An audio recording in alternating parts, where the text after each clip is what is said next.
मला असं वाटतं की प्रत्येक कवीच्या आतमध्ये काहीतरी एक सूक्ष्म भाव असतो. कदाचित तो प्रेमाचा असेल, कदाचित तो सामाजिकतेचा असेल, कदाचित तो वर्णांचा असेल, कदाचित तो विचारांचा असेल. पण तो भाव जेव्हा त्याच्या आतून बाहेर प्रगट व्हायला लागतो तेव्हा तो त्या फॉर्ममध्ये लिहायला लागतो. आणि कविता सुचण्यामागे तेच कदाचित कारण होतं की मी संदर्भ पोखरतो. हा मी म्हणजे मी नाही आहे, हा मी म्हणजे सामान्य माणूस आहे. मी तेव्हाही बोलताना अनेकदा ह्या गोष्टी सांगितल्या. म्हणजे लेखकाची विचारांची पोच असते, त्याच्या एक पाऊल पुढे वाचक नेहमी पळत असतात आणि हे मला फार महत्त्वाचं वाटतं. म्हणजे आपल्याकडे म्हणतात की तरुण पोरं वाचत नाहीत, असं काही नाही आहे.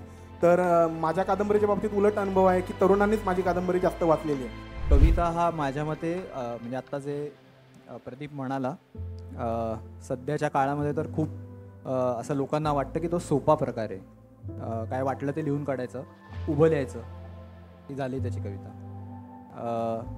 तेच जर आडवं केलं तर निबंध. तर मला असं वाटतं की नाही आहे तो खरं तर सगळ्यात कठीण काव्य म्हणजे प्रकार आहे साहित्यातला. कारण की ग्रामीण भागांमध्ये, खेड्यापाड्यांमध्ये होणारी जी साहित्य संमेलनं, जिथं लोक पदरचे खर्च करून साहित्य संमेलनं घेतात, अशी साहित्य संमेलनं सुद्धा मी बघितलेली आहेत. आणि मग ते काट्या कुट्यांचा रस्ता तुडवत त्या सगळ्या साहित्य संमेलनांमध्ये जाणे. तेव्हा कुठला सोशल मीडिया होतं, तेव्हा कुठलं फेसबुक होतं, तेव्हा कुठलं व्हॉट्सअप होतं. पण हे काहीही नसताना सुद्धा त्या लोकांनी साहित्य जगवलेलं आहे. म्हणून बहिणाबाईंचं साहित्य सुद्धा जगलं. म्हणूनच सगळ्या साहित्यिकांचं जे आपण बघतोय ग्रामीण भागातून जे अस्सल साहित्य आलेलं आहे ते त्याच्यामुळे जगलेलं आहे. महाराष्ट्रात जवळपास 16,000च्या वर किंवा त्याच्यापेक्षा जास्तच म्हणेन मी नोंदणीकृत शासकीय ग्रंथालय आहेत आणि आपल्याकडे साहित्य अकादमी विजेत्या लेखकांच्या 300 प्रती संपत नाहीत. मग हा अवकाश आपण कुठे शोधणार आहोत? हे प्रश्न आपण कधी निर्माण करणार आहोत? 16,000 ग्रंथालय असतील तर 16,000 प्रती फक्त ग्रंथालयांनाच गेल्या पाहिजेत. आपल्याकडे 300 प्रती लेखकाच्या जात नाहीत. नमस्कार. विविध कलांच्या ऐश्वर्य संपन्नतेनं नटलेला लोकसत्ता अभिजात लिट फेस्टमध्ये मी भक्ती सावंत बोरकर तुम्हा सर्वांचं मनापासून स्वागत करते. जगणं समृद्ध करण्यास आवश्यक वाङ्मय, चित्र, नाट्य, संगीत अशा विविध क्षेत्रांचा कलात्मक आनंद लोकसत्ता अभिजात लिट फेस्टमध्ये आपण सर्व रसिक प्रेक्षक लुटत आहात. मराठी संस्कृतीच्या ऐश्वर्याचा सौंदर्य सोहळा लोकसत्ता अभिजात लिट फेस्ट या वैशिष्ट्यपूर्ण कार्यक्रमाचा आजचा हा शेवटचा दिवस. गेले 8 दिवस आपण विविधांगी आणि दर्जेदार कार्यक्रमांची पर्वणी अनुभवली. यात मोलाचा वाटा असणारे आणि कार्यक्रमाचे मुख्य प्रायोजक सारस्वत बँक, कार्यक्रमाचे सहप्रायोजक केसरी टूर्स, सहाय्यक कौटिल्य मल्टी क्रिएशन आणि CFS, powered by partner Kalnirnay आणि आउटडोर पार्टनर रौनक ॲडव्हर्टायझिंग. रसिक हो, अथांग पसरलेल्या शब्दसागरातून वेचलेल्या मोजक्या शब्दरूपी मोत्यांची गुंफण करत लेखक आपली कलाकृती घडवतो. लेखकाच्या लेखणीतून साकारलेली ती कलाकृती कधी तो स्वतःच नाकारतो तर कधी ती कलाकृती वाचकच इतकी उचलून धरतात की ती पुरस्कारासाठी प्राप्त ठरते. पुरस्कार लेखकाला आणखी उत्तम, आणखी दर्जेदार लिहिण्यासाठी प्रवृत्त करतो. पण पुरस्कारानंतर लेखकाची नक्की काय भावना असते? नवनिर्मितीचा दर्जा राखण्याचं किंवा तो उंचावण्याचं दडपण की नाविन्याची आस धरणारा आत्मविश्वास? या प्रश्नांची उत्तरं आपण शोधणार आहोत आपल्या सत्रात मनोगत पुरस्कारानंतरचे लिखाण. या सत्रासाठी आपले आजचे मान्यवर आहेत प्रणव सखदेव सर, लेखक, कवी, युवा साहित्यिक, अनुवादक आणि काही काळ लोकसत्तामध्ये कार्यरत असणारे प्रणव सखदेव सर इथे उपस्थित आहेत. आपण जोरदार टाळ्यांनी त्यांचं स्वागत करूया. मी प्रणव सखदेव सर यांना व्यासपीठावर येण्याची विनंती करते. काळे करडे स्ट्रोक्स या त्यांच्या कादंबरीसाठी 2021 साली मराठी भाषेचा साहित्य अकादमी युवा पुरस्कार त्यांना मिळालेला आहे. अनुवादाने भाषेचा आवाका वाढतो, ती भाषा मोठी होते असा आशावाद बाळगणारे प्रणव सखदेव इथे उपस्थित आहेत. आपले पुढील मान्यवर आहेत प्रदीप कोकरे सर. कोकणातल्या खेड्यातून मुंबईत येऊन रात्रशाळेत शिक्षण घेत एक मुलगा लिखाणाची आस धरतो. मुंबईत राहताना मुंबई आपल्या आत भिनवत गाठीशी असणाऱ्या अनेकविध अनुभवांच्या सहाय्यानं तो लिखाण करतो आणि त्या लिखाणातून जन्मलेली त्याची पहिली वहिली कादंबरी खोल खोल दुष्काळ डोळे साहित्य अकादमी युवा पुरस्काराची मानकरी ठरते. आपले पुढचे मान्यवर प्रदीप कोकरे यांना मी व्यासपीठावर येण्याची विनंती करते. आपण जोरदार टाळ्यांनी त्यांचंही स्वागत करूया. आपले पुढील मान्यवर पवन नालट सर. सामाजिक राजकीय व्यवस्थेच्या पाट्यामध्ये भरडता भरडता ज्यांच्या जगण्याचा उद्देश हरवून जातो, स्वप्न दडपली जातात, अशा असंख्य माणसांचा उद्गार मी संदर्भ पोखरतोय हा कविता संग्रह. 2022 साली साहित्य अकादमीचा युवा पुरस्कार त्यांच्या या कविता संग्रहाला मिळालेला आहे. आपण त्यांचंही स्वागत करणार आहोत. मी पवन नालट सर यांना विनंती करते त्यांनी व्यासपीठावर यावं. शीर्षकातला मी हा लेखकाविषयी नसून सामान्य माणसाचा प्रातिनिधिक स्वरूपाचा आवाज आहे असं ते म्हणतात. आपण या तिन्ही मान्यवरांचं जोरदार टाळ्यांनी स्वागत करूया. आणि या कवी लेखकांशी संवाद साधण्यासाठी आणि त्यांचं मनोगत आपल्यापर्यंत पोहोचवण्यासाठी लोकसत्ताच्या लता दाभोळकर मॅडम इथे उपस्थित आहेत. मी लता दाभोळकर मॅडम यांना विनंती करते त्यांनी व्यासपीठावर यावं. आपल्या आजच्या मान्यवरांशी गप्पा मारण्यासाठी, त्यांचं मनोगत जाणून घेण्यासाठी आणि त्यांना बोलतं करण्यासाठी लता दाभोळकर मॅडम यांच्याकडे आता या कार्यक्रमाची सूत्र देते आणि इथेच थांबते. धन्यवाद.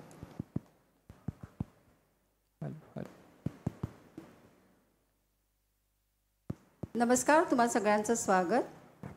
प्रणव, मी तुझ्यापासून सुरुवात करते. तुझं ते काळे करडे स्ट्रोक्स जे पुस्तक आहे त्यामागची तुझी प्रेरणा काय होती आणि तो युवा पुरस्कार मिळाल्यावर तुझी पहिली प्रतिक्रिया काय होती? पहिल्यांदा मी आम्हा तिघांच्या वतीनं लोकसत्ताच्या सगळ्या टीमचे हे खूप चांगलं आयोजित केलेलं लिट फेस्ट जे आयोजित केलं आहे त्याबद्दल आभार मानतो. कारण अशा प्रकारचे कार्यक्रम झाले पाहिजेत असं लेखक म्हणून मला वाटतं, जेणेकरून घुसळण होईल, काही ना काहीतरी त्यातून बाहेर येईल. काळे करडे स्ट्रोक्सला जेव्हा साहित्य अकादमीचा पुरस्कार, युवा पुरस्कार मिळाला त्यावेळेला अर्थातच पहिले आनंद झाला, कारण माझं वेगवेगळ्या पुस्तकांचं नॉमिनेशन अकादमीसाठी म्हणजे या पुरस्कारासाठी होत होतं. पण काही ना काहीतरी दरवेळेला कोणाला तरी वेगवेगळ्या म्हणजे मित्रांनाच, कारण माहिती असायचं कोण आहेत, काय कोण लिहितं आहे, त्यांना मिळायचं आणि थोडंसं वाईट वाटायचं की आपल्याला नाही मिळालं. पण चांगलंही वाटायचं की मित्रांना मिळाला, कारण शेवटी पुरस्कार असतो तो कोणाला तरी एकालाच मिळणार असतो, त्या जे कोण असतील 5-6 जण त्यांच्यापैकी. त्यामुळे अर्थातच आनंद झाला. पण मला असं वाटतं की हा जो पुरस्कार आहे, खास करून युवा पुरस्कार, तो प्रोत्साहनपर पुरस्कार आहे. तो तुम्ही पुढे काम करावं यासाठी दिलेलं एक प्रोत्साहन आहे. कारण तो वयाच्या 35 मधल्या आतल्या तरुणांनाच मिळतो. त्यामुळे मी ते प्रोत्साहन म्हणूनच घेतला, कारण मला आणखीन पुढे काम करायचं होतं, करायचं आहे. त्यामुळे मी असं म्हणेन की तो मी प्रोत्साहनपर म्हणून घेतला आणि छान वाटलं. कादंबरीची प्रेरणा म्हणाल तर खूप वेगवेगळ्या प्रेरणा काळे करडे स्ट्रोक्सच्या मागे होत्या.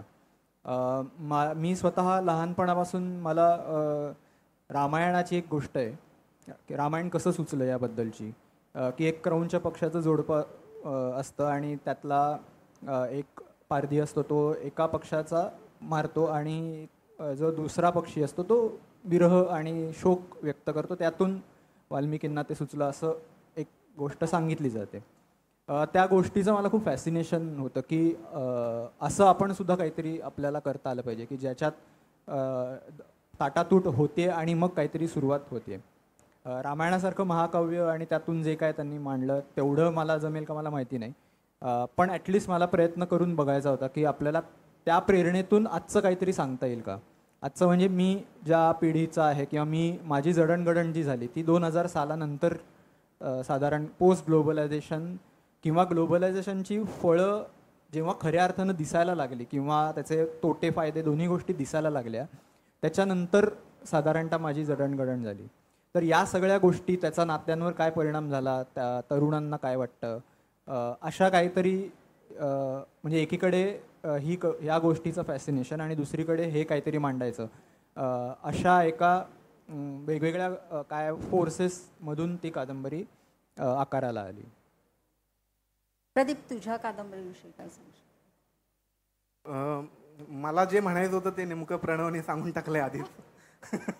त्यामुळे माझ्या नेमका प्रेरणा आणि मला पुरस्कारानंतर काय वाटतं हे फार आता मी ते लांबवत नाही. पण मला नक्की एक वाटतं की प्रणव जसं म्हणाला की पुरस्कार हा तुम्ही पुढे काय लिहिणार आहात याच्यासाठी प्रोत्साहन म्हणून त्याच्याकडे बघितलं पाहिजे लेखकाने. तर मलाही तसंच वाटतं, पण मला एक त्याच्या पुढे जाऊन सांगावं असं वाटतं की तो पुरस्कार मिळाल्यानंतर गांभीर्य आणि जबाबदारी या दोन्ही गोष्टी त्याला जोडून येतात.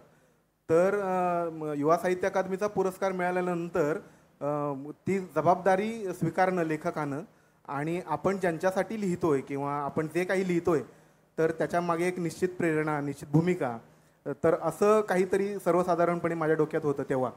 पण जेव्हा मी या पुरस्कार या प्रक्रियेकडे जेव्हा पाहू लागलो होतो, म्हणजे लिखाण माझं तेव्हा सुरूही झालं नव्हतं आणि मग फेसबुक आणि या सगळ्यावर पुरस्काराबद्दलचं एक काय म्हणू त्याला आपण, तुच्छता किंवा त्याबद्दलचं जी गटबाजी आपल्याकडे चालते मराठी पर्यावरणात, तर त्याबद्दलची अशी नकारात्मक मतं माझ्यापर्यंत येऊन पोचली होती.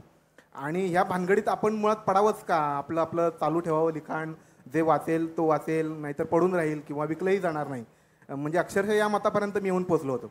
पण नंतर असं जाणवायला लागलं की हे म्हणजे पुरस्कार मिळणं ही एक गोष्ट झाली, पण तो मिळाल्यानंतर आपण एक सर्वसाधारणपणे म्हणजे मला आठवतं आहे की यवतमाळसारख्या एका गावात एका महिलेने मला माझी कादंबरी वाचून फोन केलेला आणि ती नुकतीच म्हणजे ती बाळंत झाली होती आणि तिला मुलगी झाली होती आणि त्या मुलीचं सगळं करता करता माझी कादंबरी तिने वाचून संपवली. म्हणजे ती मला कळवत होती की आता माझं बाळ झोपलंय आणि मी ही पुढची पानं वाचून काढली आहेत. छान गोष्ट आहे. तर मला वाटतं हे त्या पुरस्कारामुळे शक्य झालं की महाराष्ट्राच्या एका कोपऱ्यात त्या बाईपर्यंत माझं पुस्तक पोचलं आणि ते तिने वाचून मला कळवलं. मला वाटतं पुरस्कार हाच खरा असतो आणि ह्या सामान्य माणसांच्या प्रतिक्रिया आपल्यापर्यंत पोचल्या, हे मला वाटतं त्या पुरस्कारामुळे शक्य झालं. कादंबरीची प्रेरणा असं काही माझ्या पिढीत म्हणजे माझ्या घरात कोणी शिकलेलं नव्हतं. माझे आईवडील काही शिकलेले नव्हते, शेतीच करत होते. म्हणजे मी MA होईपर्यंत आमच्याकडे नाचणी आणि भातशेतीच होती. पण मी MA झाल्यानंतर आईवडिलांना मुंबईत आणलं आणि मग ती भातशेती आणि वगैरे सगळं संपलं. आणि या सगळ्या पार्श्वभूमीकडे मी जेव्हा पाहतो तेव्हा मला एक लक्षात येतं की आपल्याला काहीतरी एक पुशअप हवा असतो आणि ती प्रेरणा मला वाटतं आपल्याकडे चौकात आंबेडकरांचे जे पुतळे असतात त्या पुतळ्यामध्ये आंबेडकरांनी एक बोट कुठेतरी दाखवलेलं असतं. तर ते बोट कुठे आहे हे नक्की आपल्याला शोधायचं असतं. तर मला ती प्रेरणा फार महत्त्वाची वाटते की आंबेडकरांनी एक बोट कुठेतरी दाखवलं आहे आणि त्या मार्गाचा शोध आपण काहीतरी घेतोय. तर फुल्यांची प्रेरणा म्हणू शकतो किंवा आंबेडकरांची म्हणू शकतो. हे माझ्या मागे उभं राहण्यासाठी, म्हणजे मला माणूस पण किंवा माणूस म्हणून उभं राहण्यासाठी या दोन महापुरुषांचा, समाज क्रांतिकारकांचा खूप मोठा माझ्यावर प्रभाव त्या कॉलेजवयीन कार्यकाळात पडला. आणि मग तिथून आपल्याकडे काहीतरी सांगण्यासारखं आहे आणि ते आजच्या काळातलं आहे. आजच्या पिढीला किंवा मी ज्यांची गोष्ट लिहितोय त्यांना कुठेतरी अपिलिंग होण्यासारखं आहे. तर हे एवढं जाणवल्यामुळे मी धारिष्ट केलं कादंबरी लिहिण्याचं. ते लिखाणातूनच मांडायला पाहिजे हे केव्हा तुला जाणवलं ह्या गोष्टी? मी आधी जसं म्हटलं की माझ्या घरात कोणी शिकलेलं नव्हतं आणि मी काम करून शिकत होतो. इयत्ता 4थीपासून मी काम करून शिकत होतो आणि 8वीपासून इयत्ता रात्रशाळेत शिकत होतो. मग ग्रॅज्युएशनपर्यंतचं माझं शिक्षण हे रात्र महाविद्यालयातच झालं होतं. मग रात्र महाविद्यालयामध्ये मी लायब्ररीत जे त्या काळात वाचत होतो, म्हणजे मला आठवतं आहे 2014 साली मी BAच्या पहिल्या वर्षाला होतो आणि तेव्हा नुकताच हिंदू कादंबरीला ज्ञानपीठ मिळाला होता. मग आता हे ज्ञानपीठ म्हणजे नेमकं काय, हिंदू म्हणजे नेमकं काय, भालचंद्र नेमाडे कोण, इथून हा कुतूहलाचा प्रवास सुरू झाला आणि तिथून मग वाचनाची एक काय म्हणू आपण त्याला रूपरेषा ठरत गेली. आणि मग एक लेखक सापडला की मग त्याचं सगळं साहित्य वाचून काढायचं. एक पुस्तक त्याचं सापडलं की मग अजून त्या जाणीवेचं काहीतरी दुसरं कोणी लिहिलं आहे का, मग ते सापडत गेलं. मग अशातून जयंत पवार सापडत गेले, चंद्रकांत खोत सापडत गेले, प्रकाश जाधव सापडत गेला, नामदेव ढसाळ सापडत गेला, मनोहर ओक सापडत गेला. तर हे जे काही लिहित होते त्या काळात, म्हणजे ते एकतर 60च्या दशकात लिहून ठेवलं होतं आणि मी वावरत होतो 95 नंतरच्या पिढीतला. तर पण असं असून तू इतका काळाचा मोठा स्पॅन असून सुद्धा मला त्यांचं लिखाण माझ्या जाणीवेचं वाटत होतं. आणि हे जे काही आहे ते आपल्याकडे पण आहे आणि आपल्याकडे पण असं काहीतरी आहे. माझ्याकडे पण एक असा मुलगा आहे जो गावाखेड्यातून शहरात स्थलांतर करून इकडे शिक्षणासाठी आला आहे आणि त्याचं काहीतरी सांगायचं आहे जे इतरांकडे कदाचित कुणाकडे नसू शकतं. त्या जाणीवेचं त्यांना काहीतरी सांगता आलं नसेल, जे मला माझ्या नायकाच्या म्हणजे मी नायक त्याला म्हणत नाही, त्या पात्राच्या माध्यमातून, निवेदकाच्या माध्यमातून सांगता आलं असेल. तर हे मला BAला मी सुरुवात अर्थातच कवितेमधूनच झाली होती, पण त्याच्या कादंबरी हा असा घटक आहे जो सगळ्या समाजातल्या सांस्कृतिक, राजकीय, सामाजिक अवकाशांना कवेत घेतो.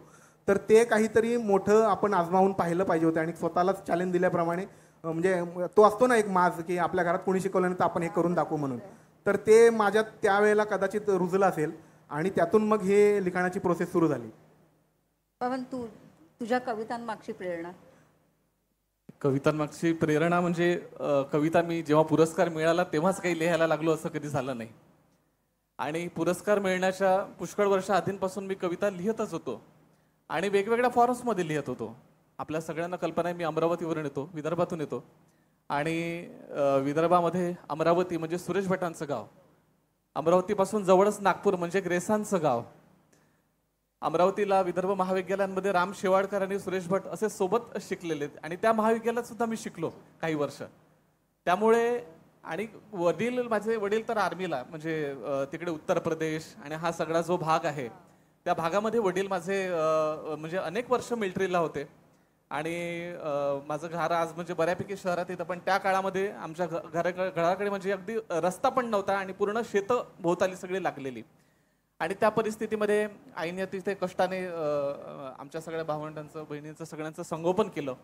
आणि तेव्हा कुठेतरी मला असं वाटतं की एखाद्या गोष्टीचा अभाव तुमच्यावर जेव्हा असतो आणि तो न जाणवणे सुद्धा आणि त्यात सुद्धा एक श्रीमंती तुम्हाला जेव्हा जाणवते, तर मला असं वाटतं तुमच्या आतमधलं काहीतरी फार मोठं समाधान भविष्यामध्ये तुमच्या पुढे येत असतं.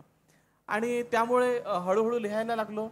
अमरावतीमध्ये अनेक सुंदर कार्यक्रम त्यावेळी व्हायचे आणि सुरुवातीला गझल या प्रकाराचं जे एक क्रेज होतं ते निश्चितच आमच्या विदर्भामध्ये मोठ्या प्रमाणावर अजूनही आता त्याचे वेगवेगळे सगळे भाग व्हायला लागलेत, पण ते होतं. आणि त्यामुळे सुरुवातीला म्हणजे अगदी वडील जेव्हाही सुट्टीत यायचे तर अगदी हिंदी उर्दूचे मुशायरे कवी संमेलनं म्हणजे रात्री 10:30ला बसलं की सकाळी 5:30-6 पर्यंत मी अगदी ऐकत बसायचो. इतकं म्हणजे अगदी लहान असताना, पण ते काही कळायचं नाही. पण त्याची जी ओढ होती म्हणजे घरात काही अगदी कुठल्याही पद्धतीचं सामाजिक पर्यावरणाचं वातावरण होतं असं नव्हे, पण कवितेने जो हात धरला तो धरलाच. आणि मला असं वाटतं की प्रत्येक कवीच्या आतमध्ये काहीतरी एक सूक्ष्म भाव असतो. कदाचित तो प्रेमाचा असेल, कदाचित तो सामाजिकतेचा असेल, कदाचित तो वर्णांचा असेल, कदाचित तो विचारांचा असेल. पण तो भाव जेव्हा त्याच्या आतून बाहेर प्रगट व्हायला लागतो तेव्हा तो त्या फॉर्ममध्ये लिहायला लागतो. आणि कविता सुचण्यामागे तेच कदाचित कारण होतं. म्हणजे माझ्या कविता संग्रहाची ज्यांनी वाचला असेल की मी जसं तुम्ही बोलताना सांगितलं की मी संदर्भ पोखरतो, हा मी म्हणजे मी नाही आहे, हा मी म्हणजे सामान्य माणूस आहे. मी तेव्हाही बोलताना अनेकदा ह्या गोष्टी सांगितल्या. मी म्हणजे सामान्य माणूस आणि तो काय पोखरतोय तर या समाजामध्ये जे काही अनिष्टांचे संदर्भ आहेत ते तो पोखरतोय आणि म्हणून मी संदर्भ पोखरतोय. जेव्हा मी असं म्हणतो की माझ्या एका हातात धारदार शस्त्र असतं आणि एका हातात शिदोरी, तर तेव्हा मला काहीतरी वेगळं सांगायचं असतं की या समाजामध्ये मी कितीतरी समाजातल्या गोष्टींपासून पुढे जात असतो. मला अजूनही मंत्र्यांचा ताफा रोडणे गेला आणि त्याचा धूळ माझ्या चेहऱ्यावर उडाला का मला असं वाटतं की तो लोकशाहीच्या चेहऱ्यावर उडतोय. आणि हे फक्त काही मी अनुभवलं अशातला भाग नाहीये, हे तुम्ही आम्ही रोज अनुभवतो. फक्त मी ते मांडलं त्या क्षणाला म्हणून मी त्या क्षणाला लेखक किंवा कवी झालो, पण इतर वेळी मी माणूसच आहे ना. आणि माणूस म्हणून तुमच्या आणि माझ्या वाट्याला जे येतं तीच माझ्या जगण्याची प्रेरणा आहे, तीच संग्रहाची प्रेरणा आहे.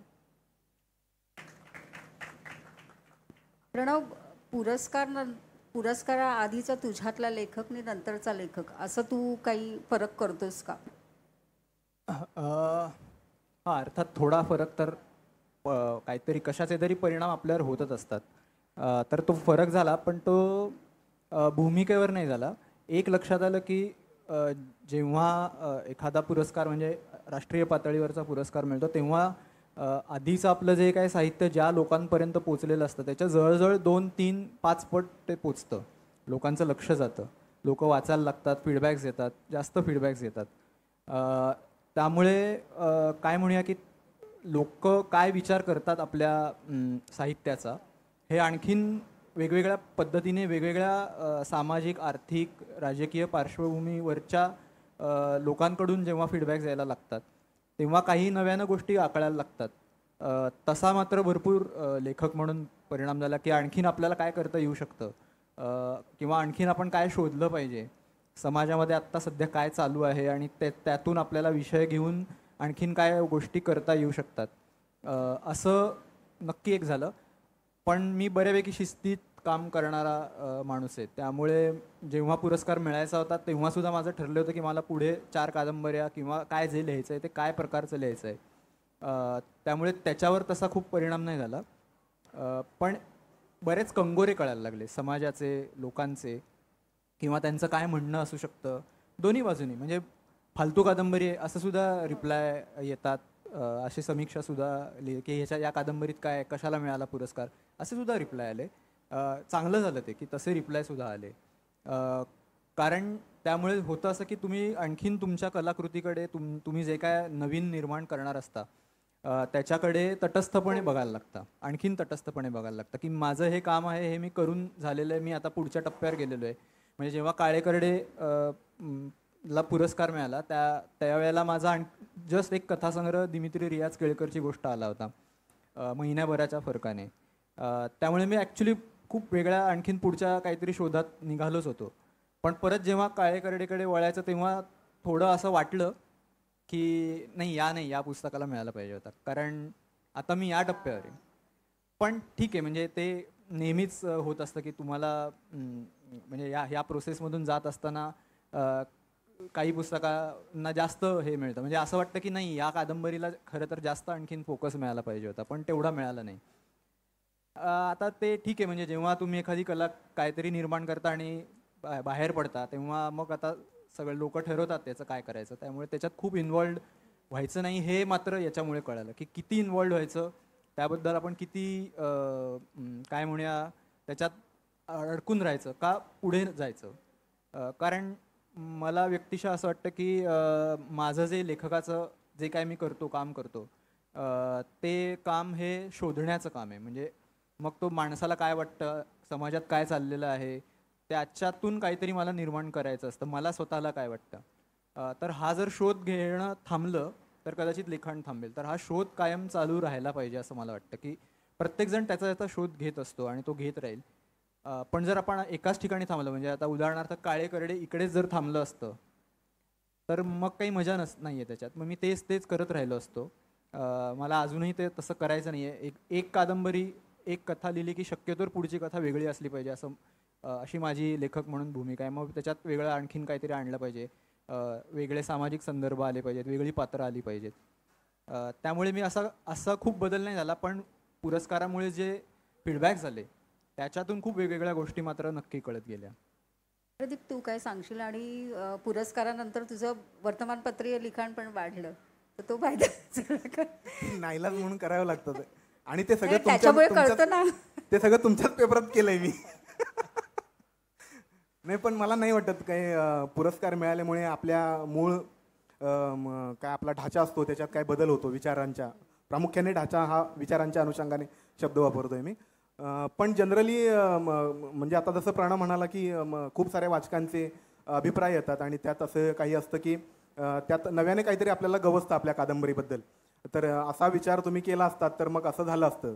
तर माझं असं म्हणणं असतं की आता झालं असतं, त्याला काही छापून आलंय पुस्तक, आता मी काय करू त्याच्यावर विचार. त्यातून नवीन खूप वाटा गवसतात लेखकाला. आणि मला वाटतं त्याच्यावर गांभीर्यानं किंवा बारकाईनं काम करावं लेखकानं. ते आपल्या वाढीसाठी पोषकच असतं ते. आणि समीक्षकांपेक्षा वाचकांच्याच प्रतिक्रिया जास्त महत्त्वाच्या असतात. समीक्षक आहे कोण आता? हां, आणि मुळात तिथूनच सुरुवात आहे आपल्याकडे. म्हणजे मला तर आश्चर्य वाटलेलं की काय त्यांना आता नक्की काय म्हणू असं माझ्या पुढे प्रश्न आहे. पण त्यांनी लांबड लावली इतकी आणि शेवटी सांगितलं फक्त तुमच्या कादंबरीत 50 पात्र आहेत. म्हणजे कादंबरीवर बोलायचं सोडून हा माणूस फक्त पात्र मोजत बसलाय. तर हे अशा बऱ्याच गमती जमती होत राहतात.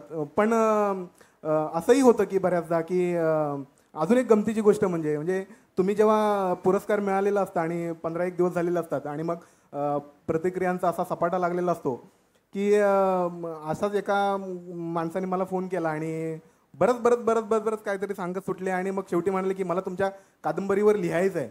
तर हे असं 15 फोन तर सांगतच राहिले, ते 15 फोन झाले. मी बोललो आता तुम्ही नंतर फोन कराल तेव्हा पहिलं लिहा आणि नंतर मला फोन करून सांगा की मी आता लिहिलंय, आता तुम्ही वाचा म्हणून. तरी अशा बऱ्याच गमती जमती होत राहतात की मला वाटत नाही की आपण त्याच्याकडे फार तटस्थपणे बघायला हवं. अशा प्रतिक्रिया येतच असतात. पण वाचकांच्या प्रतिक्रिया फार गांभीर्याने येतात असं मला माझ्या कादंबरीच्या बाबतीत तरी लक्षात आलंय. आणि ते तुम्हाला बरोबर पकडतात.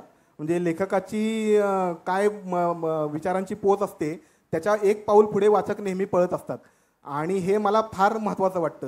म्हणजे आपल्याकडे म्हणतात की तरुण पोरं वाचत नाहीत, असं काही नाही आहे. तर माझ्या कादंबरीच्या बाबतीत उलट अनुभव आहे की तरुणांनीच माझी कादंबरी जास्त वाचलेली आहे आणि माझ्या लिखाणादरम्यान ज्या मला माझ्या पात्रांच्या बाबतीत विचार करणं शक्य नव्हतं अशा गोष्टी त्यांनी त्यांच्या परीने त्यांना त्या पात्रांना पुढे नेलेलं आहे. तर हे मला फार म्हणजे माझ्याच नाही तर एकंदरीत साहित्याच्या दृष्टीने फार महत्त्वाची गोष्ट वाटते की वाचक इतक्या लांबचा विचार करू पाहत आहेत प्रत्येक पुस्तकाच्या बाबतीत. नाहीतर म्हणजे आपल्याकडे अशी परिस्थिती आहे की त्याच्याकडे ढुंकण म्हणजे काय साधं गणित आहे की नवीन मुलांचं जेव्हा काही होतं तेव्हा आधीच्या पिढीकडून अशी प्रतिक्रिया येते की काय तेच लिहिलं आहे, यांच्याकडून काही नवे होत नाही. 60च्या दशकात एवढं काय भरमसाठ लिहून लेखक सगळे मोकळे झालेत, आता यांच्याकडे नवं सांगण्यासारखं काय आहे. तर अशा प्रतिक्रिया फार येतात म्हणजे न वाचता सुद्धा. तर याचं फार दुःख वाटतं. मग याच्या तुलनेत नवीन पोरं जे वाचतात आणि ते तुमच्या तोंडावर तुमच्या चुका सांगतात हे मला जास्त प्रॉमिसिंग वाटतं नवीन लेखकांच्या वाढीच्या संदर्भात. तू कवी पण आहेस त्याच्याविषयी थोडंसं सांग. नाही, माझ्या लिखाणाची सुरुवातच मुळात BA ला झाली होती. म्हणजे मी आधी जसं म्हटलं की मी काम करून शिकत असल्यामुळे तसा वाचनाचा किंवा अवांतर वाचनाचा संबंध नव्हता. मी जेव्हा रात्रशाळेत टिकेटोपे परळला रात्र महाविद्यालय आहे तिथे मी जेव्हा ग्रॅज्युएशनला ॲडमिशन घेतलं BAच्या पहिल्या वर्षाला तेव्हाच मला म्हणजे एकतर आमच्या 3ऱ्या माळ्यावर सांस्कृतिक विभागाची पोरं काहीतरी करत असायची आणि ती स्किट बसवायची, नाटिका बसवायची, सोलो काहीतरी करत बसायची. तर रुची म्हणून मी त्या वर्गात जाऊन बसायचो आणि मग तिथून काहीतरी लेखकांची नावं काढायची. नंतर मग मी लायब्ररीत ते यायला लागलो आणि मग पॉलिटिकल सायन्सचे एक शुभराज बुवा म्हणून आमच्या महाविद्यालयात प्राध्यापक होते. तर ते नेहमी त्यांच्या लेक्चरला मला म्हणजे 2-4 पोरं पाठवून वर्गात याला घेऊन याला काहीतरी वाचनाची आवड दिसते. तर असं करत करत मग मी BA ला वर्गात प्रॉपर बसायला लागलो. तिथपर्यंत मग मी ग्रंथालयातच बसायचो. मग तेव्हा मी मगाशी जसं म्हटलं की एक लेखक सापडला की त्याचं सगळं लिखाण वाचून काढायचं. तर तसं ते सपाटा काढल्यामुळे मग आपल्याला वाटलं की आपल्याकडे काहीतरी सांगायला आहे आणि त्याची सुरुवात म्हणून छोटं काहीतरी आजमावून पाहावं म्हणून मग कविता मी म्हणजे त्याच्याकडे वळलो. आणि कविता ही अशी गोष्ट आहे जी तुमचा म्हणजे तुमची पाठ सोडत नाही फार. एकदा तुम्ही त्याच्यात घुसलात की मग तुम्हाला त्यातून म्हणजे एकतर कविता लिहून संपत नाही फार वेळा. म्हणजे ती सुरूच असते, फक्त आपल्याला नाईलाजाने ती संपवावी लागते. म्हणजे संपली इथे कविता असं काही म्हणता येत नाही. तर हे त्यावेळेला गुरुनाथ धुरी, मनोहर रोग, प्रकाश जाधव, नामदेव ढसाळ, अरुण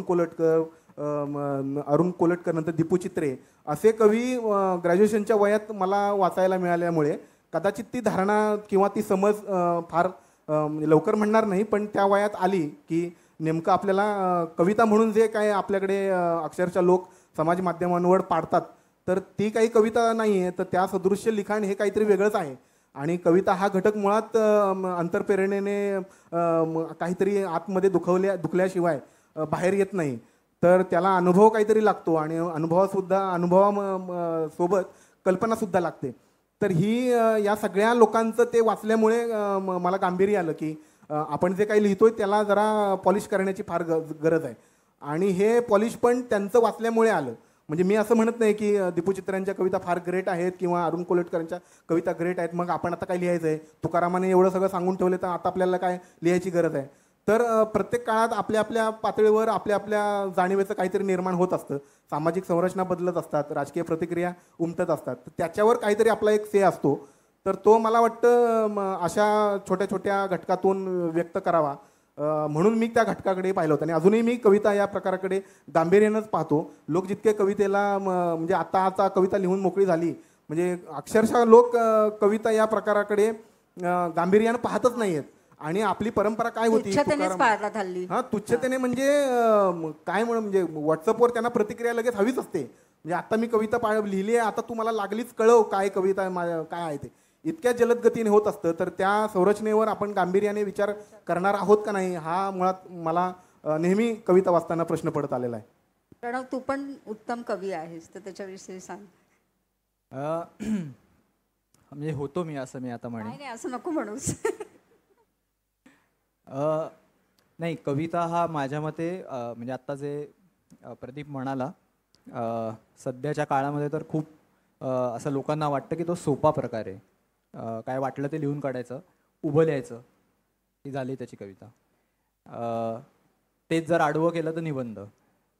तर मला असं वाटतं की नाही आहे तो खरं तर सगळ्यात कठीण काव्य म्हणजे प्रकार आहे साहित्यातला. कारण त्याच्यासाठी एकाच वेळेला नेणिवेचा तुम्हाला खूप मोठा फोर्स लागतो, त्याच वेळेला जाणिवेचा काहीतरी एक त्याच्यावर क्रिया प्रतिक्रिया होत असते, आणि ती खूप शांतपणे संयम ठेवून हळूहळू हळू होणारी प्रक्रिया आहे. तर अशी आत्ताच्या जे चाललेलं आहे तशी ती नाहीच आहे, म्हणजे मुळात अजिबातच नाही आहे. त्यामुळे मला असं वाटतं की हो, म्हणजे त्यामुळेच कदाचित मी थोडा आता त्याच्यापासून बाजूला पण झालो आहे. मला कविता वाचायला आता खूप आवडतात. कविता लिखाण बऱ्यापैकी कमी होत गेलेलं आहे, पण खूप आवडता प्रकार आहे तो माझा कायम. मला कविता वाचायला अजूनही खूप आवडतं. जुन्या नव्या सगळ्या कविता समाज माध्यमांवर शक्यतोवर आता सोडून दिलं. मी ॲक्च्युली समाज माध्यमांवर कविता पोस्ट करून, म्हणजे त्यावेळेला एक 4-5 जणं आणि आणखीनसुद्धा असतील. फेसबुक जस्ट नवीन होतं, 2008 सालची वगैरे गोष्ट असेल, म्हणजे आपल्याकडे जस्ट ते आलं असेल, 8-9 सालची गोष्ट असेल. आणि त्याच्यानंतर म्हणजे मला तेव्हा प्रश्न पडला होता की मी जे काय लिहितोय ते कुठे पाठवायचं.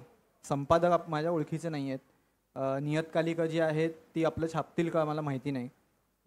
तसा बुजरा होतो, कल्याणमध्ये राहिलेलो होतो, माझं कॉलेज रुईया होतं, पण कल्याणमधून रुईयाला गेल्यावर एक न्यूनगंड वेगळ्या प्रकारचा आला होता. आणि जी नव्वदोत्तरी ज्याला म्हणतात त्यांची नियतकालिका तेव्हा असायची, पण त्यांचा एक वेगळा तुच्छतावाद आहे, तर तो ते राबवायचे म्हणजे.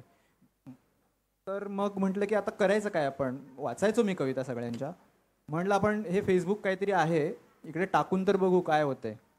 आणि मी ॲक्च्युली माझं पहिलं जे काही लिखाण आहे ते फेसबुकवर प्रकाशित झालं, आणि मग उलटं व्हायला लागलं. मग लोक नियतकालिकावाले विचार की आम्हाला कविता द्या, आम्हाला कविता द्या. आणि मग त्याच्या सतीश तांबे आणि हे जे 60 आणि त्याच्या आसपासचे लेखक, त्यांची खूप जागरूक नजर होती, त्यांनी हे केलं आणि मग ते सुरू झालं. पण कवितेच्या बाबतीत आता खूप वाईट काळ आहे असं मी म्हणेन की खूप सोपं झालेलं आहे ते. आणि ते म्हणजे ज्या फेसबुकमुळे मला काहीतरी मांडता आलं, त्याच फेसबुक आणि या सगळ्याच्यामुळे ते आणखीनच सोपं.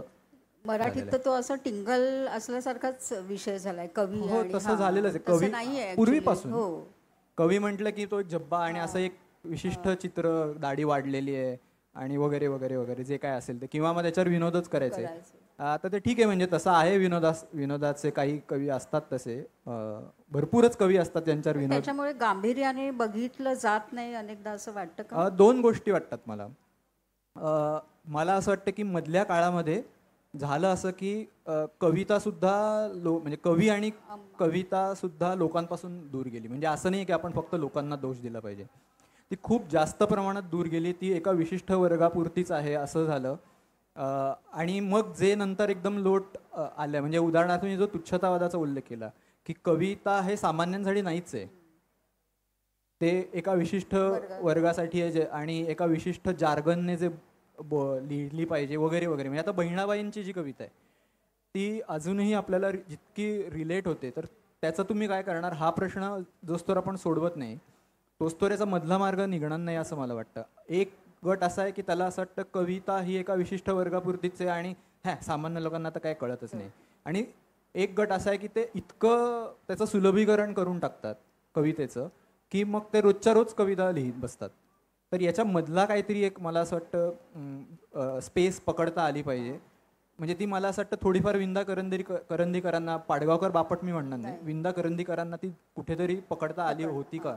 की ते कार्यक्रमही करायचे, त्याच्यातून काहीतरी सांगायचं, पण त्यांच्या विरूपिका आणि या कविता या खूप वेगळ्या प्रकारे जातात.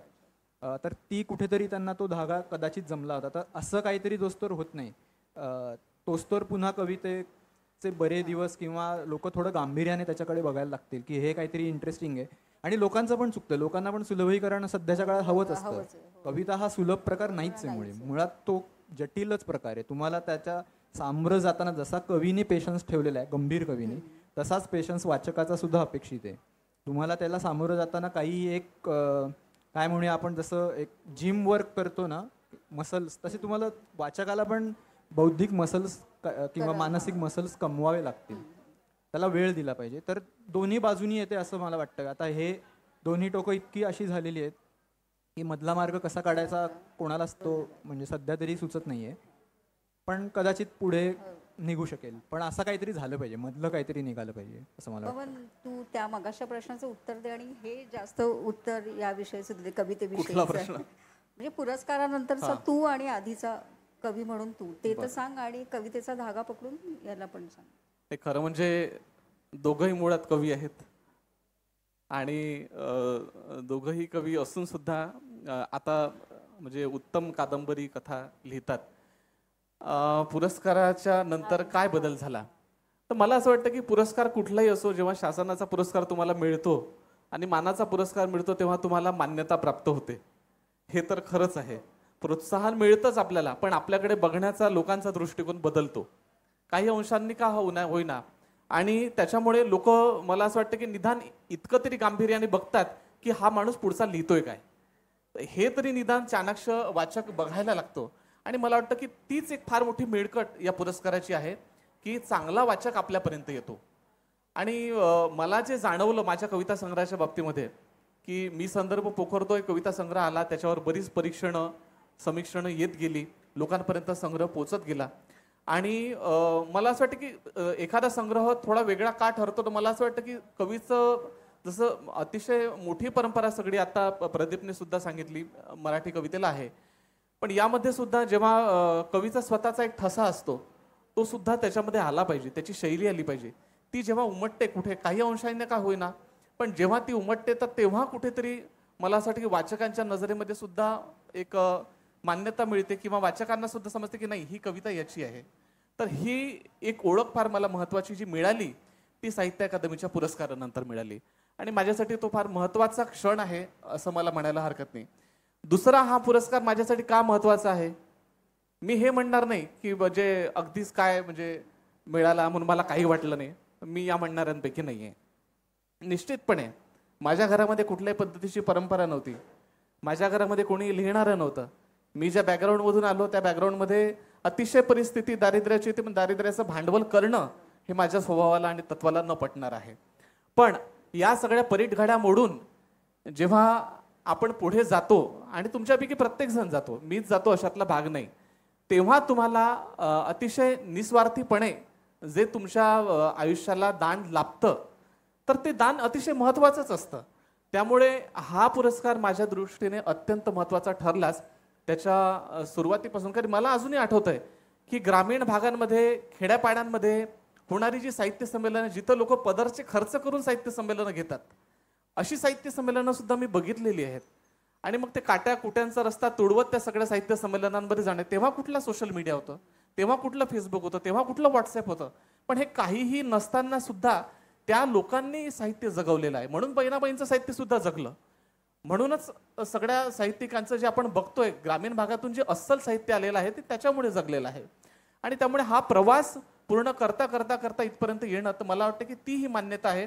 आणि दुसरा एक महत्त्वाचा बदल कसा झाला, यांनी पण बोलताना हे सांगितलं की आता काय करतात संपादक, बरेचदा काय करतात, या विषयावर तुमच्याकडनं लिखाण अपेक्षित आहे किंवा हवं आहे.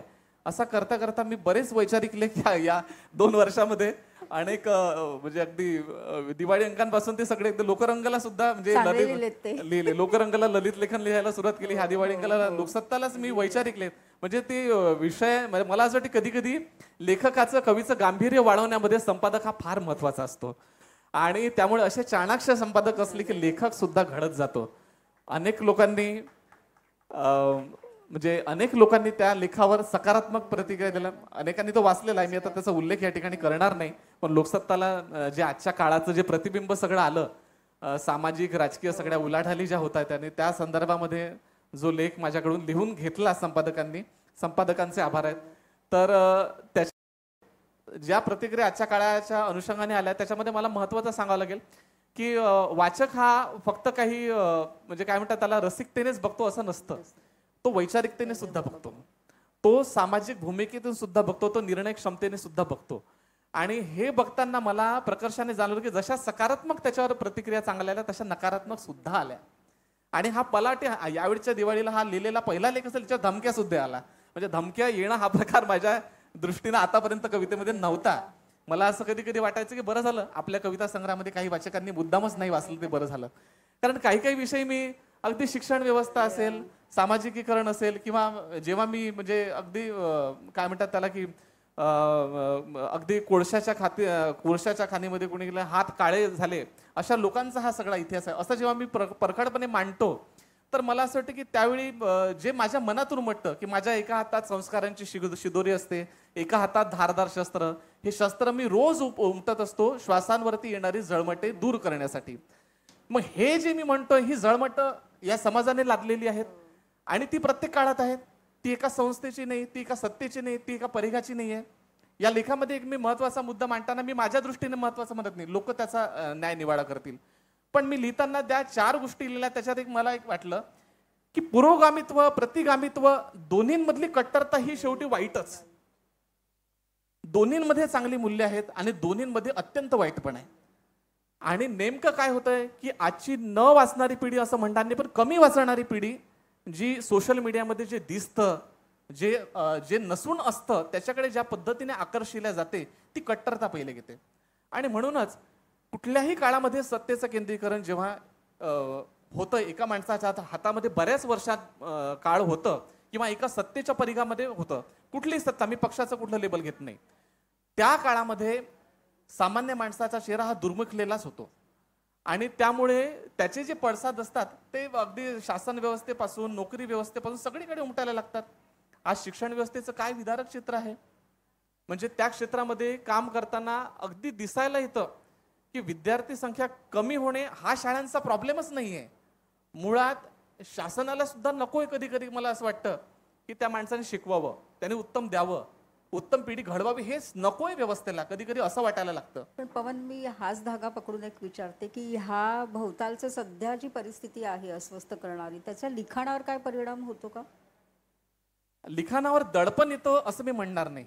मला तुमच्या प्रश्नाचा रुख कळलेला आहे. लिखाणावर दडपण ज्यांच्या येईल तो माणूस त्याच दिवशी मरेल. ममता कालियांनी फार छान म्हटलं होतं की जिस दिन लेखन करना लेखक बंद कर देता है, उस प्रकार उसी दिन उसकी मृत्यू हो जाती है.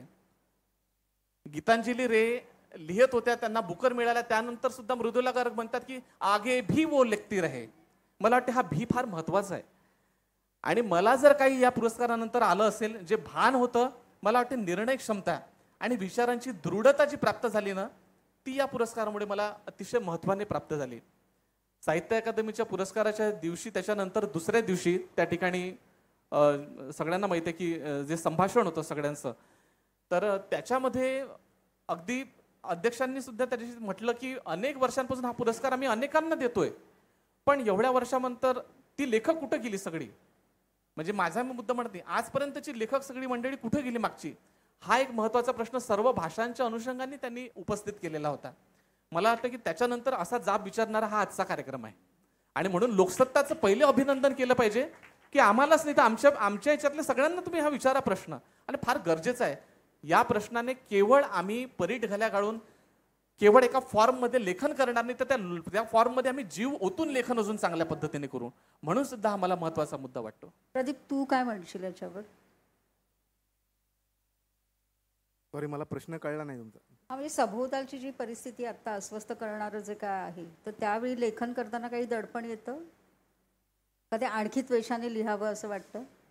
नाही, मी रिॲक्शनरी लेखक नाही आहे. मला घडली घटना की लगेच ताबडतोब आपण व्यक्त व्हावं अशा प्रकारच्या धारणेतून लिहिणारा माणूस नाही आहे मी. आणि मला त्याच्यावर जे काही म्हणजे घटना घडून गेल्यानंतर त्याच्या आजूबाजूला काय काय घडतंय, काय काय घडवलं जातं हे पाहणं फार मजेशीर आणि रोचकसुद्धा वाटतं एक लेखक म्हणून. तर रिॲक्शनरी असू नये असं मला वाटतं. आणि तुमच्या प्रतिक्रिया असतातच, म्हणजे जे काही घडतं बिघडतं त्याच्यावर चांगल्या वाईट प्रतिक्रिया असतातच. फक्त आपल्याकडे घाई इतकी होते की त्याची पार्श्वभूमी लक्षात न घेता आपण इतक्या टोकाला जाऊन पोचतो. आणि सोशल मीडियाने हे अधिकच आपल्याला असं काही अल्गोरिदम सेट करून ठेवला की तुम्ही अधिक टोकाची उंची गाठायला हवी. तर हे लेखकाच्या वाढीसाठी फार धोकादायक घटना वाटते माझ्यासाठी. आणि एखादी घटना घडून गेल्यानंतर लगेच तुम्ही व्यक्त होणार असाल तर निदान म्हणजे आपल्याकडे मीडियावाले तेच करतात ना की बिचाऱ्याची कंबरभर पाण्यात तो उभा आहे आणि त्याला बूम घेऊन विचारतायत आता तुम्हाला कसं वाटतंय म्हणून. तर तो बिचारा काय म्हणणार आहे, त्याचं शेत बुडालेलं आहे, त्याच्या घरात माणसं उपाशी आहे, तो या अवस्थेत नाही आहे की तो काहीतरी प्रतिक्रिया देईल. तीच भावना लेखकाची सुद्धा असते असं मला वाटतं. कारण तुम्ही पार्श्वभूमीच समजून न घेता काहीतरी रिॲक्शनरी लिहायला गेलात की तुम्हाला ते वरवरचंच वाटणार आहे आणि वाचक ते कधीच स्वीकारत नाहीत. मला वाटतं तुम्ही आजपर्यंतचा इतिहास काढून घ्या, असं रिॲक्शनरी लिखाण कधीही स्वीकारलं गेलेलं नाही.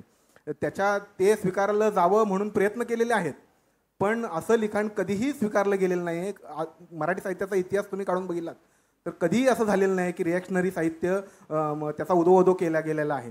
मी मगाशी म्हटलं तसं रिॲक्शनरी हे असं आपल्याला का व्हावं असं वाटतं, ते त्या मागे काळाचं गणित सुद्धा आपल्याला लक्षात घ्यावं लागेल की इतक्या साऱ्या गोष्टी आपल्या आजूबाजूला घडवल्या जात आहेत आणि तुमच्या मागे दांडू घेऊन सारखं कोणीतरी उभं राहिलेलं आहे की आता बोल, हे काय वाटतंय, याच्यावर तुझी प्रतिक्रिया काय आहे.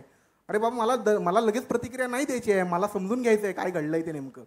तर हे समजून घेणं मला लेखकाच्या वाढीसाठी फार महत्त्वाचं वाटतं. आणि आपल्याकडे फारच हे काय म्हणू त्याला तुच्छतेनेच पाहिलं गेलेलं आहे की हे काहीतरी घडतंय आणि मग तुम्ही लगेच त्याच्यावर व्यक्त होत आहे. म्हणजे काहीतरी घडलं, महिलांवरचे अत्याचार घडले की ते बातम्यांवाले टेलिव्हिजनच्या स्क्रीनवर असं खालमानेतला आणि हात असे पंधारलेला मुलीचा चेहरा दाखवतात की हिच्यावर अत्याचार झाला आहे. तेच आपल्याकडे कवितेमधून फेसबुकच्या होतं, ते लगेच घटना घडून गेली नाही आणि आपल्याकडे लगेच कविता लिहिली जाते त्याच्यावर. तिची प्रतिमा शारदा, लक्ष्मी, काय कुठल्या पुराण कथांच्या संदर्भाने तिची प्रतिमा उभी केली जाते. तर हे मला वाटतं फार धोकादायक आहे. तर तुम्ही तिची वेदना काय आहे हेच समजून घेत नाही आहेत आणि वेदनाच्या अनुषंगाने तुमच्याकडपर्यंत ज्या प्रतिक्रिया येत आलेल्या आहेत त्याच्यावर जर तुम्ही पायाभरणी उभी करणार असाल तर मला वाटतं ते काही साहित्य, त्याला मी तरी काही साहित्य म्हणू शकणार नाही. तर ती तुमची प्रतिक्रिया असू शकते आणि ती तेवढी त्या काळापुरतीच असू शकते. ते काही चिरकालीन ठरू शकेल असं वाटत नाही मला. म्हणजे आणीबाणीच्या काळात सुद्धा लेखकांनी आपली लेखणी चालवली होती. आणीबाणीच्या काळात सुद्धा लेखकांनी कविता लिहिल्या होत्या, पण त्या रिॲक्शनरी नव्हत्या. त्या आणीबाणीचं समर्थन किंवा त्याला विरोध याच्या पलीकडे जाऊन आपली घुसमट नेमकी काय होते हे पाहणाऱ्या, हे सांगू पाहणाऱ्या, तळागाळातल्या माणसांपर्यंत पोहोचवणाऱ्या त्या कविता होत्या, ते लिखाण होतं. तसं आजच्या काळात घडतंय काय? तसं आजच्या काळात काही घडत नाही. म्हणजे आत्ता तर असं दिसतंय की खूप सारखा मोठा मॉब तुमच्या मागेच लागला आहे की आता तुम्ही काहीतरी बोललंच पाहिजे, त्याच्याशिवाय तुमच्या लेखक असण्याला काही अर्थ उरत नाही. तर हे तुम्ही मागे लागून काहीतरी प्रतिक्रिया शोधत असता, हे मला वाटतं फार धोकादायक आहे. ते आणि हा अवकाश लेखकाला लागतो खूप. काहीतरी घडून गेलंय आणि त्याचं चिंतन मनन करताना त्याला खूप अवकाश शोधावा लागतो असा, जिथे काहीतरी त्याला धागा सापडतो की इथे आपण काहीतरी sarcastically काहीतरी भाष्य करू शकतो. ह्या जागा शोधण्याला आजची परिस्थिती जागा देत नाही. हे फार धोकादायक वाटतं मला. आणि म्हणजे विजय तेंडुलकरांनी घाशीराम कोतवाल सारखं नाटक लिहिलंच ना, ते काही ते रिॲक्शनरी नव्हतं. आजही त्याचे प्रयोग होत आहेत आपल्याकडे, तेही चिरकालीन ठरलंच ना. तर हे त्या लेखकाला हा अवकाश शोधण्याची स्पेस मुळात निर्माण करणं आणि त्याच्या लेखक असण्याला काहीतरी स्थान देणं आणि तो काहीतरी लिहील किंवा ते लिहिलेलं स्वीकारलं जाईल, ते वाचलं जाईल, ते मुळात लिहिलं जाईल इथपर्यंत ठीक आहे, पण लिहिलेलं वाचलं जाईल, पोचलं जाईल याचीच काही आपल्याकडे व्यवस्था नाही. महाराष्ट्रात जवळपास 16,000च्या वर किंवा त्याच्यापेक्षा जास्तच म्हणेन मी नोंदणीकृत शासकीय ग्रंथालय आहेत आणि आपल्याकडे साहित्य अकादमी विजेत्या लेखकांच्या 300 प्रती संपत नाहीत. मग हा अवकाश आपण कुठे शोधणार आहोत? हे प्रश्न आपण कधी निर्माण करणार आहोत? 16,000 ग्रंथालय असतील तर 16,000 प्रती फक्त ग्रंथालयांनाच गेल्या पाहिजेत. आपल्याकडे 300 प्रती लेखकाच्या जात नाहीत. तर हे महत्त्वाचे प्रश्न बाजूला सारून वेगळं नरेटिव्ह सेट करणं आणि आता तुमची प्रतिक्रिया आहे काय, बोलणं काय असता तुम्ही सांगा मला काय तुमची याच्यावर प्रतिक्रिया आहे. तर हे मला फार धोकादायक वाटतं. आणि ज्याला लेखक असण्याची जाणीव आहे तो काही अशा घटनांना बळी पडत नाही. प्रणव, तू काय बोल? बहुतांश मी प्रदीपशी जवळपास सगळ्या मुद्द्यांशी सहमत आहे. थोडं पुढे आणखीन मला असं सांगावं असं वाटेल की समजा आपण एक विजय तेंडुलकर किंवा हा काळ घेतला 70-80चा, तर तो काळ बऱ्यापैकी स्थिर होता. त्या काळामध्ये एखादी घटना घडली की ती मी शोषून घ्यायचो लेखक म्हणून, माणूस म्हणून, मग त्याच्यावर विचार करायचो आणि मग त्याच्यावर काहीतरी व्यक्त व्हायला अवकाश होता. आज घटनाच इतक्या वेगानं घडत आहेत आणि त्या एका मागोमाग एक घटना इतक्या वेगानं की मला एक लेखक म्हणून, माणूस म्हणून, या देशाचा नागरिक म्हणून तो जो अवकाश आहे त्याच्यावर मी विचार करीन आणि मग त्यावरून काहीतरी साहित्य निर्माण करीन, कथा कादंबरी कविता जे काय असेल ते निर्माण करीन. यासाठीचा जो अवकाश आहे तोच जवळजवळ काय नाहीच आहे आता. कारण प्रदीप म्हणाल तसं की कोण ना कोणतरी मागे आहे, एखादा पत्रकार फेसबुकवर लिहितो आणि तुम्हाला सांगतो अरे याच्यावर हा साहित्य अकादमी पुरस्कार विजेत्याने काहीच प्रतिक्रिया नाही दिली. पण मला समजून तर घेऊ देत की नेमकं काय चाललेलं आहे, नेमकं याच्या आगे मागे काय आहे, पुढे काय आहे. तर असं खूप अंगावरती हे येत आहे. आणि मी जेव्हा एखादं आकलन माझं मांडायचा प्रयत्न करतोय त्याच वेळेला आणखीन 10 घटना आलेल्या असतात त्याच घटनेशी संलग्न किंवा त्याच्या आजूबाजूच्या. त्यामुळे मी केलेलं आकलन आउटडेटेड होऊन नवीनच काहीतरी नव्यानं विचार करायची वेळ आलेली असते. त्यामुळे लेखक म्हणून मला असं वाटतं की हा काळ खूपच आव्हानात्मक काळ आहे. कारण खूप विखंडितपणा आहे, खूप वेगवेगळी वास्तवं एकाच वेळेला आपल्या आजूबाजूला वावरत आहेत. आणि दुसरा जो पवननी म्हणजे मी तो प्रश्न दुहेरी या अर्थाने घेतला की स्वतःवर दडपण येतं का आजच्या या सगळ्या राजकीय सामाजिक पार्श्वभूमीवर. तर मी प्रामाणिकपणे सांगतो हो येतं. बरेचदा असं वाटतं की हे लिहिल्यावर कोण अंगावर येईल आपल्या, किंवा काय आपल्या मागे नंतर लागेल. म्हणजे मी कारण एकटा नाही आहे लेखक म्हणून, मी आहे लिहितो, पण माझ्याबरोबर आणखीन 2 जण आहेत, माझं कुटुंब आहे, माझे आई वडील आहेत, त्यांच्यावर उद्या काय त्यांना निस्तरावं लागेल हा विचार प्रामाणिकपणे एक माणूस म्हणून माझ्या मनात येतो. त्यामुळे मी ते सेन्सर करतो का, किंवा मी आता जरा हे करतो का, हे जरा वेगळी भूमिका घेऊ किंवा या बाजूचा जाऊ का, तर असं सहसा होत नाही. पण हा विचार मात्र येतो की हे जे आपण आत्ता काय आपल्याला निर्माण करायचं आहे त्यातून उद्या जर काही झालं, आणि ट्रोल आणि हे तर एक ऑनलाईन आणि या गोष्टी आहेत, पण काय झालंय की आता आभासी जग आणि प्रत्यक्ष जग हे काही वेगवेगळं राहिलं नाही आहे. एकमेकांवर त्यांचे दबाव मोठ्या प्रमाणावर पडतात.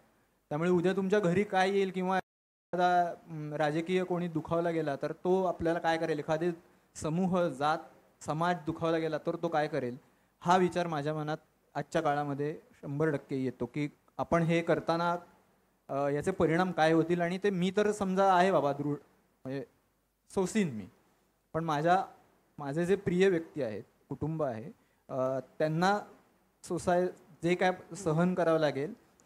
तर त्यामुळे मी माझ्या बायकोशी बोलतो की मी ही कथा लिहितोय, याच्यामध्ये हा विषय आहे, तर होऊ शकतं काहीतरी, तर काय तुला काय वाटतं. कारण मला तिची परवानगी घेतली पाहिजे ना. उद्या जर का काही झालं तर मी लिहिलंय म्हणून तिने त्रास सहन करायचा का, नाहीतर मग मी लग्नच केलं नव्हतं पाहिजे, पण आता मी केलंय. त्यामुळे मला त्या सुद्धा गोष्टी बघितल्या पाहिजेत. म्हणजे जर आपण माणूस म्हणून विचार करतो लेखकाचा, की लेखक हा माणसाकडे बघतो, तर माझ्याच बरोबरचा एक माणूस आहे त्याचा मला विचार केला पाहिजे.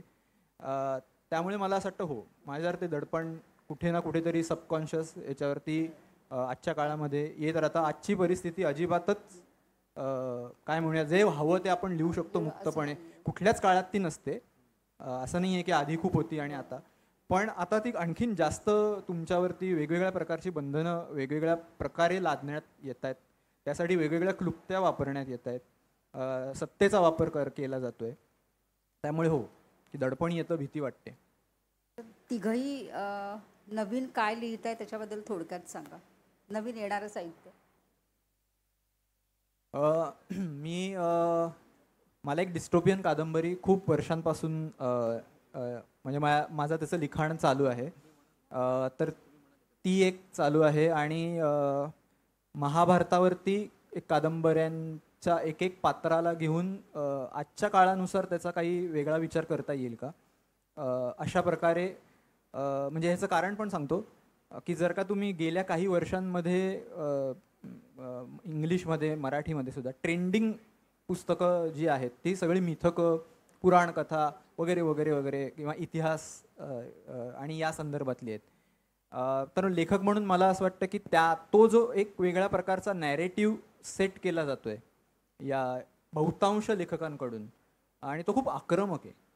पुराण कथांकडे बघण्याचा, मिथकांकडे बघण्याचा आक्रमक, एकाच अँगलनी त्याच्याकडे बघायचा, त्यातून हवा तसाच अर्थ काढायचा आणि एक प्रोपगंडा सेट करायचा. तर मला असं वाटतं की याला काउंटर काहीतरी केलं पाहिजे. आणि माझी जी सेक्युलर भूमिका आहे, मी वेगवेगळ्या प्रकारे विचार केला पाहिजे, वेगवेगळे अर्थ निर्णयन करून मग ते मांडले पाहिजेत. त्याचा काहीतरी आजच्या जगण्याशी संदर्भ जोडला पाहिजे. आणि त्यातून काहीतरी करता आलं पाहिजे. कारण महाभारत आणि रामायण हे काय एका कुठल्या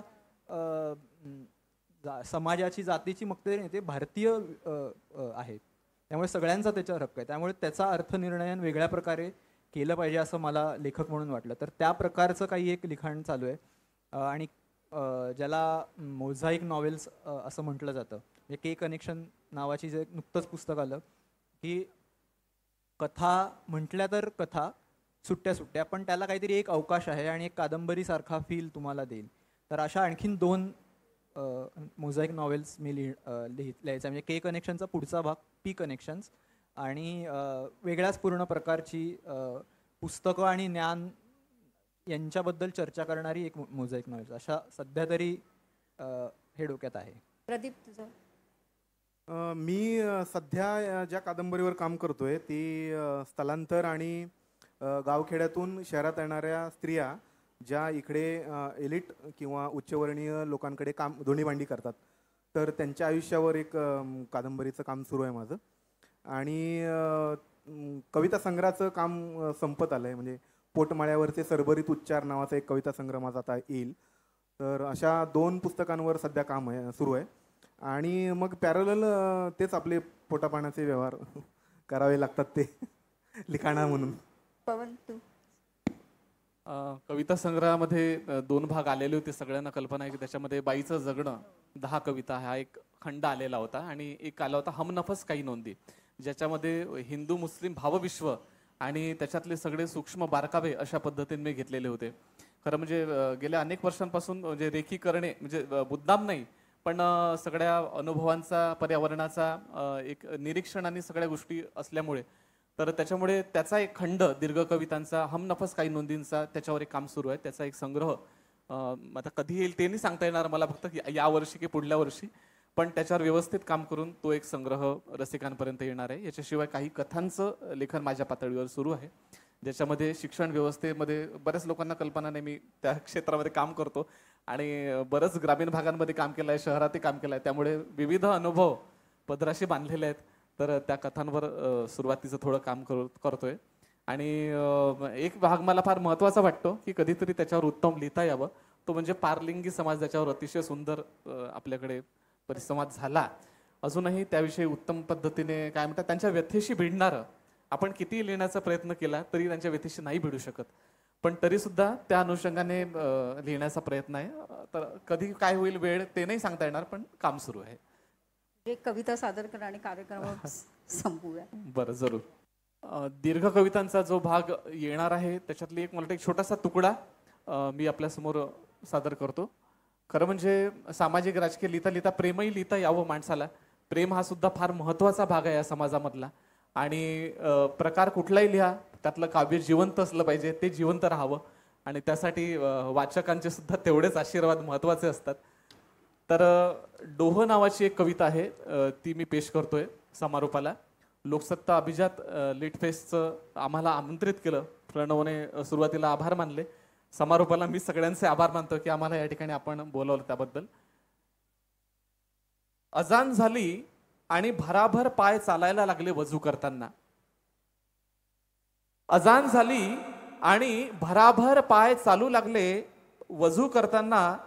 तुझ्या स्मरणात मानवता पाहिली, तुझ्या स्मरणात मानवता पाहिली आणि मोडूनही टाकली हिंसेची परीट घडी.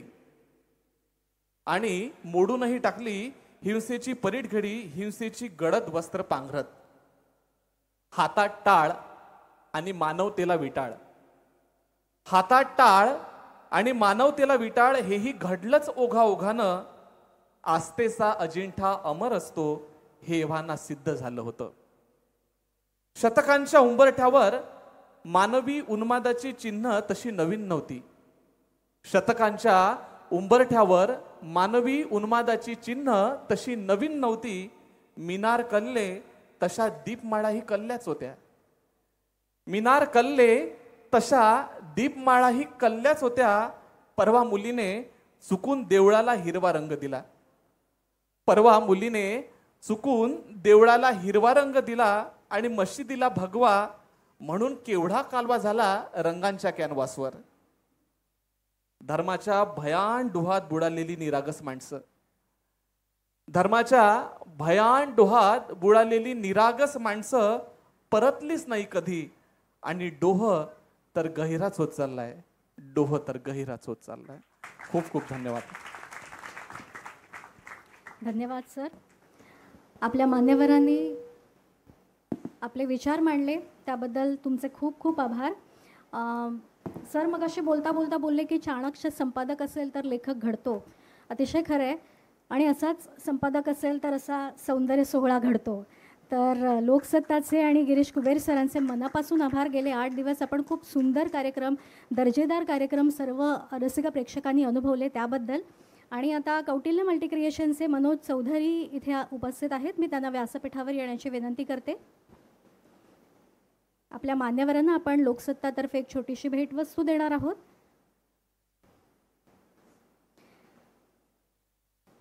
आपले मान्यवर प्रणव सखदेव सर, कौटिल्य मल्टीक्रिएशनचे मनोज चौधरी यांच्याकडून आपण त्यांचा सन्मान करतोय. प्रदीप कोकरे सर,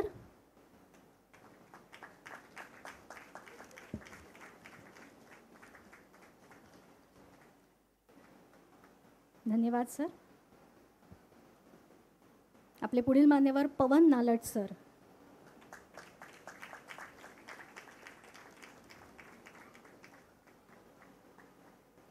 या सोहळ्याला ज्यांची मोठी मदत लाभली आहे ते कौटिल्य मल्टीक्रिएशनचे मनोज चौधरी यांचे मी आभार मानते.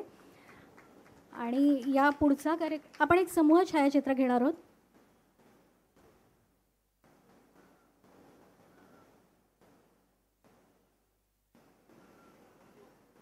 सर्व मान्यवरांचे आभार. आणि या मान्यवरांना बोलतं केलं त्याबद्दल लोकसत्ताच्या लता दाभोळकर मॅडम यांचेही खूप खूप आभार.